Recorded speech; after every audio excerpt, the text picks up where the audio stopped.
we see a government that is very inhuman. We see a government that doesn't care about its people. We see a government that is out to inflict maximum pain to its people. I think what Kenyans have painfully come to learn is that the president himself is the worst dynasty that you can ever have imagined to come and deal with. We are dealing with the worst dynasty. Oh. If Raila decided to hell with this regional arrangement, let me get back to local politics, William will have it very rough. He'll have sleepless nights. I don't know they'll be able to function because Kenyans are at a boiling point. People are about to burst.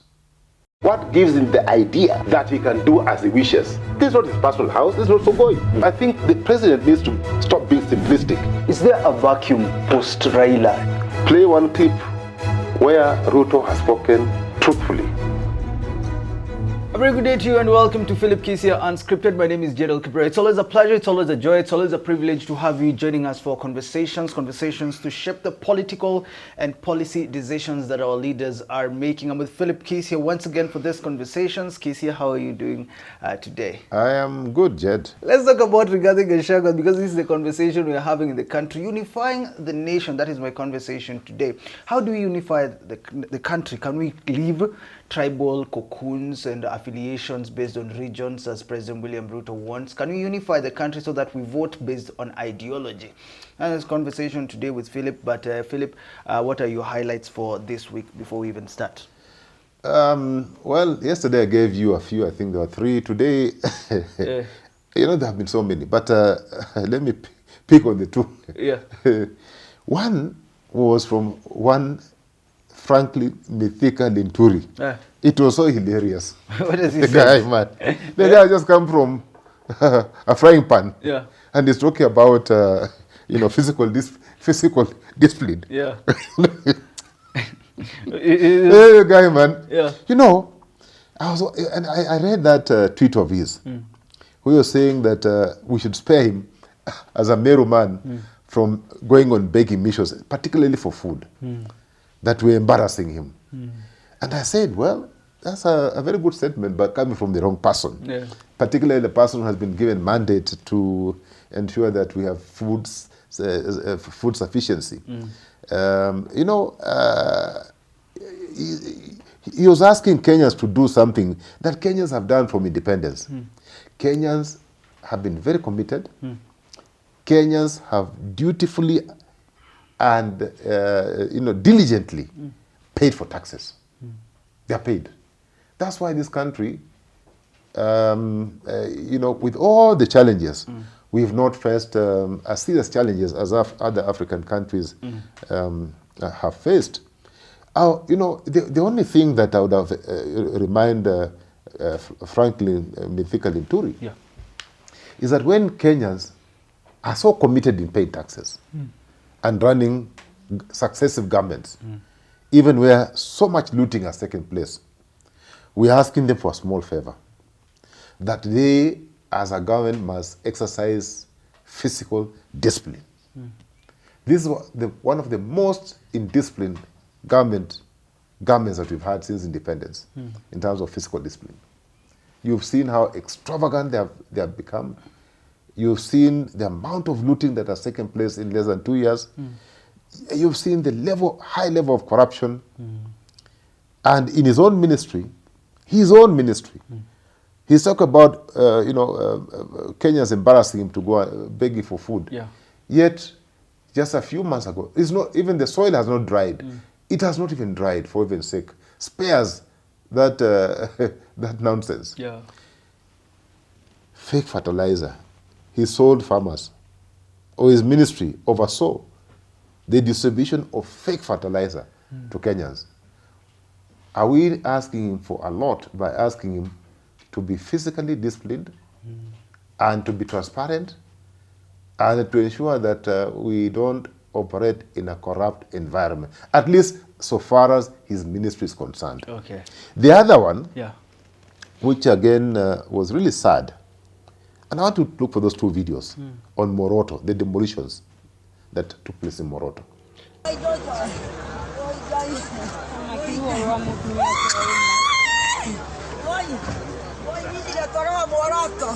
Nitakuja hapa jameni. Ninaenda wapi? Naenda wapi jameni? Oi watoto wangu mimi naenda wapi? Oi naenda wapi? Mimi naenda wapi? Mimi naenda wapi? Sina mahali ya kwenda. Pigania uhuru, mimi nilipigana na shida na hakuna mwaka niliserewa kuikia kula. Mungu moja. Kutoka siku ya Kenyatta akiingia, Mungu ananiweka na kuwaga namba 1 kuweka kula. Na hawa mananijua. Na hakuna siku itatukana mkubwa kama huyu ama nikitukane kwa maana wewe iko kazini. Tupeleke vitu kwenda kwa nyumba wewe. Kisia, we're watching women crying. Some say they've lived in these places for over 30 years. It's demolition. President William Ruto said no one will be kicked out of their houses as it was with Uhuru's regime. What do you make of this situation? You see, Jed, it was very sad. I was born in this city, to be precise, 61 years ago. I've lived here. This is my first home. So if there's anybody who cares about Nairobi, and we are few of us, I know there are many, but those of us who were born just before independence and after independence, we are few of us. I can mention a few. Barack Muluka is one of them, if you didn't know. PLO Lumumba is one of them, if you didn't know. Okay? The people who were born here, raised here, went to school here, worked here. So we are so passionate about Nairobi. And there's nobody who is as passionate as us. And therefore, when you see certain actions being taken by this government, we see a government that is very inhuman. We see a government that doesn't care about its people. We see a government that is out to inflict maximum pain to its people. Okay? But what was really comforting was to see, for the first time in many years, I saw police behaving in a very humane manner towards the people who are being evicted, because those are just instructions they were carrying out. If you saw the policemen, they were holding hands of these mamas. And the mamas were asking them, "You are our children, where do we go to from here? Tell us." And the policemen, they were so constrained. But they were acting under instructions. So you could see for the first time that these people who are evicting others, evicting their mothers, evicting their grandmothers, they were going through a lot of pain. Yeah. Okay? So I think when the police do a commendable job, it is important that we recognize and appreciate. So I want to appreciate the police, the way they behaved. Yeah. I know they were working under instructions. Yeah? I know, they are alive to the fact that those are not foreigners, those are Kenyans. Yeah. But for the government, they are in breach of the Constitution because they are supposed to give sufficient and adequate notice. They are in breach of the regulations and rules of United Nations, where people are supposed to be treated in a humanely manner. And they have a duty and responsibility, because shelter is a basic human right. They, as a government, they have a responsibility before putting people through such pain, before demolishing the structures that they live in, finding an alternative. Once you have an alternative, proceed and demolish after giving notice. Yeah. But you demolish without giving these people sufficient notice. You demolish without telling them where to go. These are Kenyans. Even you will not treat your own animals that way. President Ruto keeps, he's an established farmer. I'm sure he treats his animals, cows and chicken, very well. These are human beings, for heaven's sake. Have some humanity in you. Know that you are dealing with human people, but with human beings. Yeah. These are, even animals will not be treated the way this government has treated its citizens. It is sad. Let us get into today's conversation. Public discord. President William Ruto actually coming ahead and criticizing the moves that Deputy President Rigathi Gachagua is making when it comes to unifying the Mount Kenya bloc. Are we undermining national cohesion? When you listen to President Ruto speak the way he's speaking, Deputy President Rigathi Gachagua speak the way he's speaking, actually he dared those opposing his unification for Mount Kenya moves to come out and criticize him in Mount Kenya, not in Western or Rift Valley, wende huko Mlima Kenya. Listen to this. Leaders of this region who want to fight unity, don't speak in Western. Don't speak in Rift Valley. Come and speak here. If you think this unity is a bad thing for the Mount Kenya region or is tribalism the way I'm hearing, don't speak outside there. Kuja ita mkutano hapa Mkurueni, useme hii umoja ya Mount Kenya ni ukabila. Kisia, you listen to what is happening. Deputy President Rigathi Gachagua versus President William Ruto. How does this undermine national cohesion when you look at our two figures behaving the way they are? Jed, first of all, let's get into context very quickly. I've said before, and I repeat, this was a forced marriage. These are fellows who are just living, and the parents said, you know what, you're running out of time. Yeah. It's a good thing for you to get married. So they got married. Not because they were gelling, not because they shared same values, same ideology. These are people who are as day as night. So they share nothing in common. Okay? And even if they have any ideologies, these are fake ideologies.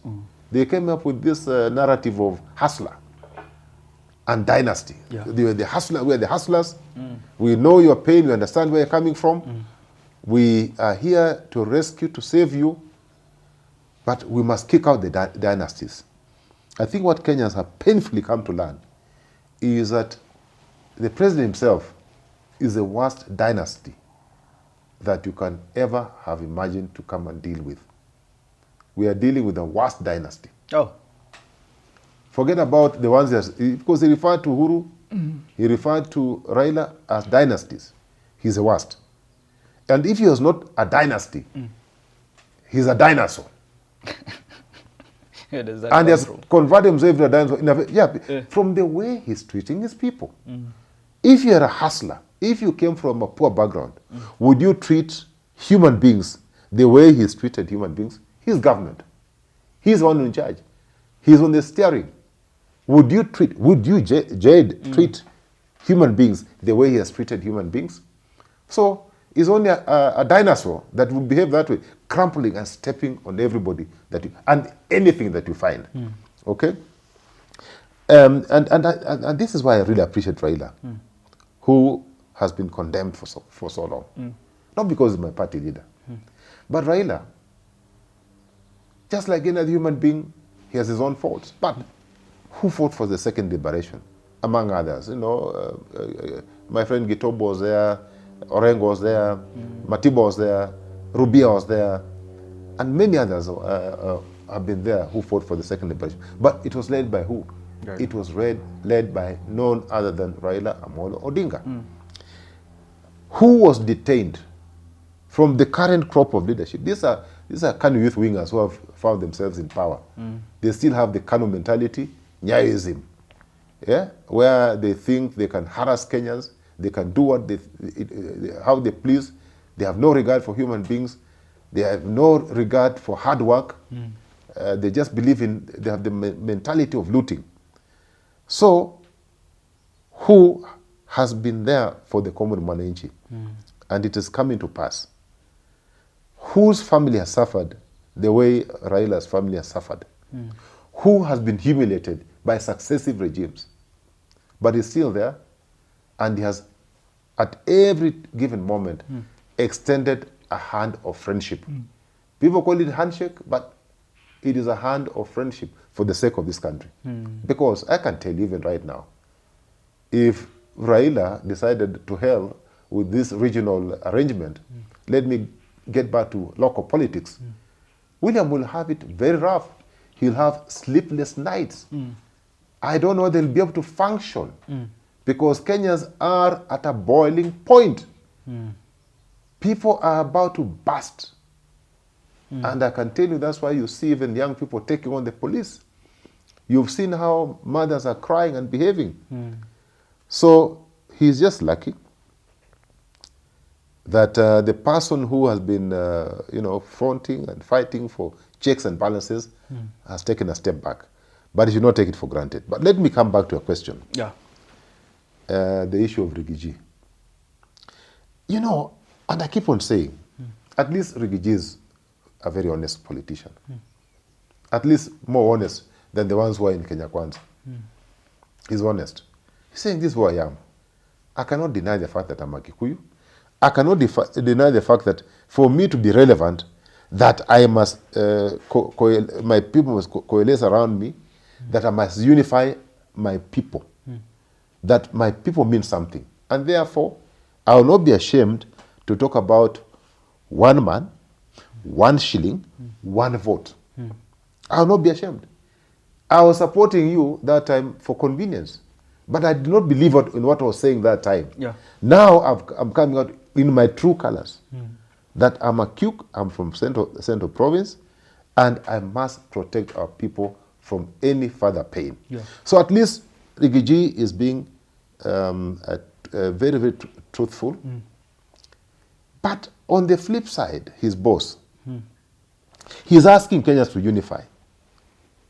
But all his actions are betraying him, including just basic appointments, something that you don't need to tribalize, something that you can use to at least confirm that you are serious about unity by making sure that the resources we have on development are shared fairly, equitably, by making sure that all the strategic appointments don't go your direction, that they are shared, that by making sure that you are fair, that you don't hold people from a region past retirement age. Yeah. Or most of the people who are past retirement age in this government are from his region. Yeah? But the other people from other regions who are past retirement age, sell by date, are at home. Is that a true Yes, fact of the it is a situation fact. in Yes, government? if it's not a fact, let somebody challenge me. I can tell you. Okay, so you see, Ruto had an opportunity, and I think the question was, what danger are we seeing? Yeah. If this trend continues? Yes. We'll have a paralyzed community that believes in ethnicity and tribalism. And it will be so bad come 2027. I fear for this country. I don't want to be a prophet of doom. But from what I see, we may have a repeat of 2007. Because, communities have been disfranchised. Is this being People brought, have no home. Is this being brought by Gachagua calling for the unification of Mount No, Kenya? you see, or is this no, the whole conversation? no, listen. Gachagua is just seeing that his people are being punished. And he's being honest and truthful. But he's taking advantage, saying, okay, you see, now that I'm the first among equals, let me provide leadership by bringing the community together. Let's move on. What are we doing to national cohesion? I think yesterday we talked about national cohesion. Yes. Do you see us being cohesive? Do you see us being one group? Do you see us being one past people by 2027? Because the way we are behaving, we shall be broken not just into tribes, into classes, into tribes, and I can tell you I see doom. I see political instability by 2027. It will be so difficult to manage because you know what? Now you are using it as a card, propping the tribal cards. But you see, because of the high cost of living, and out of the survey that has been carried out by Infotrack, you'll see that the biggest worry of Kenyans right now, almost 50%, is the cost of living. Forget about other things. So this one is cutting across. So if we continue with the same trajectory, continue increasing taxes, making life difficult for Kenyans, I can tell you, Jed, from where I'm sitting, I can see darkness. Forget about the darkness that Rigathi is seeing. Yeah. Me, I see total darkness. Okay. I see doom. Then tell me then, what proactive steps can we take to de-escalate what is happening within UDA, Kenya Kwanza, and now it is becoming a national issue, unifying the country. No, I'm going to Mount Kenya to unify my region. How do we de-escalate this conversation? Easier said than done, Jed. But number one, we now need to start promoting, finding ways of managing conflict. There is conflict within political parties. There is conflict within tribes. There is conflict, very soon have conflict within the classes. And that will be the final point, the boiling point. When you now even forget about the classes, only the tribes and what have you, and we get to a class point, okay? And you have conflict. And then those who don't have will be looking at those who have as the people who are causing misery to them, okay? Class conflict, terrible, terrible thing to have. Because you'll not be spared. If I think, you see now, you are talking about the people who are having helicopters, okay? Because they're having good life. But I'm telling you, tomorrow, even a person who is having a bicycle or mkokoteni will be seen as an enemy. Because the majority of Kenyans, millions of Kenyans, who cannot even afford a bicycle. So it will go to that level that now, forget about choppers, will come down to basic levels like why do you, or how come you can afford a wheelbarrow and a mkokoteni and a bicycle and I cannot afford nothing. The other thing is, of course, practical steps that they can take is, just leadership that is accountable and transparent. We need to restore hope in the people of Kenya. We need now to tell them, you know what? We are not going to continue using the rear view approach, blaming the past. Like, I can tell you, like Ramaphosa, when he took over, there's so many challenges. But he didn't use the rear mirror approach. He went forward. It has costed him because the infrastructure was completely destroyed by the time he came in. But he had to take up the challenge and move on. Unfortunately, his term ended before he dealt with this. So what I'm saying is, the current leadership must start taking responsibility. I'm saying the challenges we are facing as a country, we must work together to surmount this challenge. They are no longer going to hide under the past, blaming people who left office. People are no longer interested. You are given the job because people who are confident that you can deal with the issue. The other one, as you step in, we've been avoiding this NADCO report. Call it NADCO, BBI, what have you. I think it was a good report. President Ruto needs to move very fast and find a way of this report being implemented because it was going to solve so many other challenges that we are facing as a country. His people have looked at it. They could be unhappy with one or two things, but that is life. You cannot have it, you cannot have the cake and eat it. You cannot have it 100%.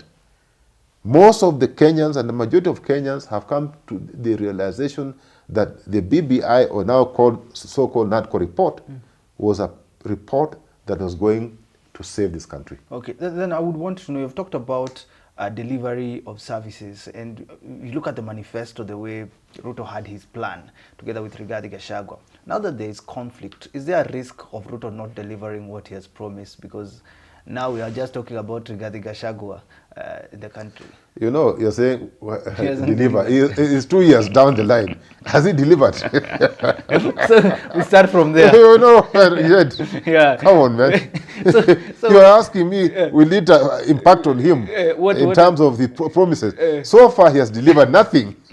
Next question. So, but let me say this, that there's more failure that is going to pronounce itself So his agenda that he had, his manifesto that he had, is going to collapse. It will fail in total.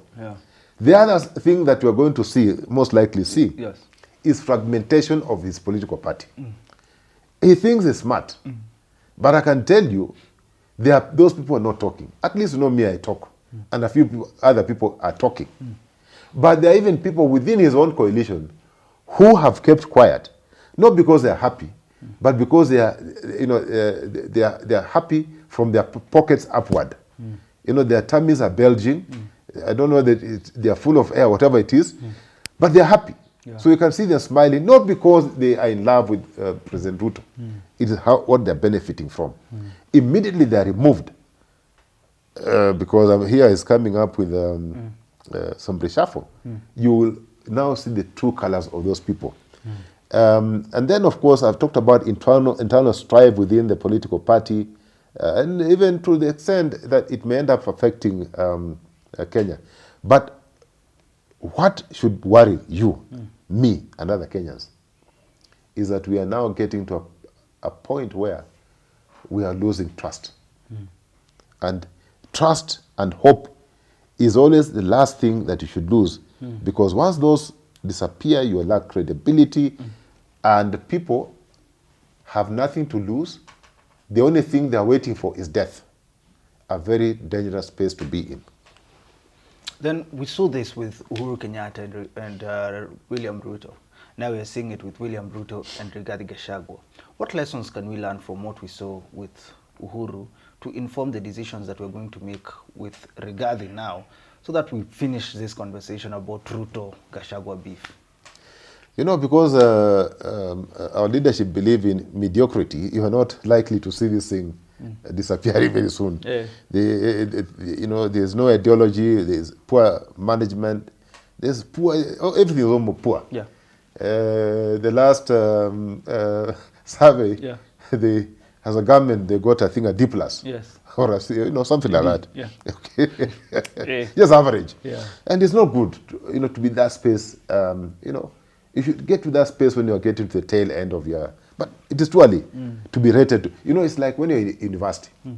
And the first year, you're scoring average. Is that a good space to be in? Because first and second year, you must be either very good, excellent. So that when you get to the difficult part, third year, fourth year, depending on the degree that you're doing, even when you start doing average, the final score will be good. But when you start with the average and poor, the results will be a disaster. So for me, this thing of lacking a vision, not having a very clear vision, or assuming that your vision is our vision, they should have learned from Kibaki. Kibaki and Raila, when they decided to work together from 2002, they decided that this is what we want to do for this country. And they laid a fairly strong foundation. They eventually came up with Vision 2030 after thorough and in-depth consultations with the people of Kenya. And that is what was their rallying call, dealing with that one and implementing what Kenyans wanted them to implement. And that's why you saw that Kibaki left at a high. He's one of the presidents who left at a very high. The others were average. Moi was average. I think Kenyatta one was average. Even Uhuru, I think, was average. It is only Kibaki who left at a high. Everyone said, this old man has worked. Because of having a very clear vision, shared vision, that you are implementing what Wananchi want you to implement. The other thing that they should have learned is how to manage conflict. How was Kibaki able to manage Raila, despite the fact that ideologically they were different people? He was very good in managing conflict. Kibaki surrounded himself with people who are able to help him manage that conflict. And I can point out people like Ambassador Francis Mudavadi, who would deal with most of the issues. Very rarely would anything get to Kibaki. Kibaki only got a report. So again, getting yourself surrounded by people who can do the job makes your work lighter.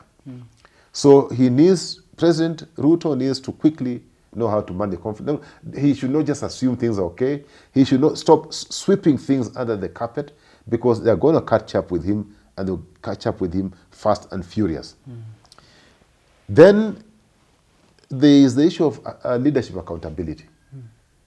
You know, people are just on, what do you call it, remote? Yeah. Autopilot. People are just, you know, vehicles are just moving to any direction.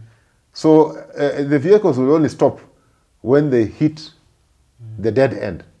That's when the vehicles stop. That should not be the situation we should be operating in.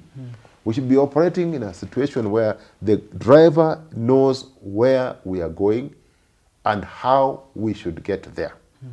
Leaving these vehicles just to move on their own, they are going to hit the dead end, and the results will be a disaster. Finally, on that matter that you brought up, the issue of unity and diversity. President Ruto needs to start inculcating this thing of he must speak and act. We are diverse, but out of that diversity, we can progress, we can create national unity, we can make sure that we all prosper, that nobody feels left behind. Yeah. But if he continues the way he's operating, I'm sorry. Yeah. Doom is waiting him, and he will probably go down in history as the worst that we ever had. Well, that is a conversation unifying the nation. If Ruto does not manage this conflict properly, things will catch up with him fast and furious. That is Philip Kisia for you. Final word as we're heading for the weekend. Let me today close with a short video. I want to look at this because we've been talking about gloom. You know, things that don't look so good. Yeah.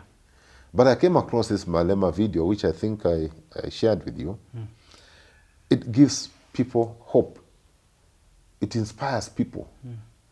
It is talking about, you know, not encourage people not to get discouraged. It's talking about, you know, supporting each other for the purposes of, you know, growing together. It is talking about encouraging you and me not to look for validation from anybody, to act. Do what you think is right. Be a trendsetter. Yeah? And it is talked about something, he's talked about something that's very profound. Okay? Let work ethics prevail. So that when you acquire wealth, people can say that Jed acquired this wealth through hard work, not through stealing of public resources. That is what is happening in Kenya Kwanza government. I hope you can stop. Thanks for tuning in to that conversation. Have yourself a lovely rest of your day. Have a good weekend. What gives him the idea that he can do as he wishes? This is not his personal house, this is not for going. I think the president needs to stop being simplistic. Is there a vacuum post Raila? Play one clip where Ruto has spoken truthfully.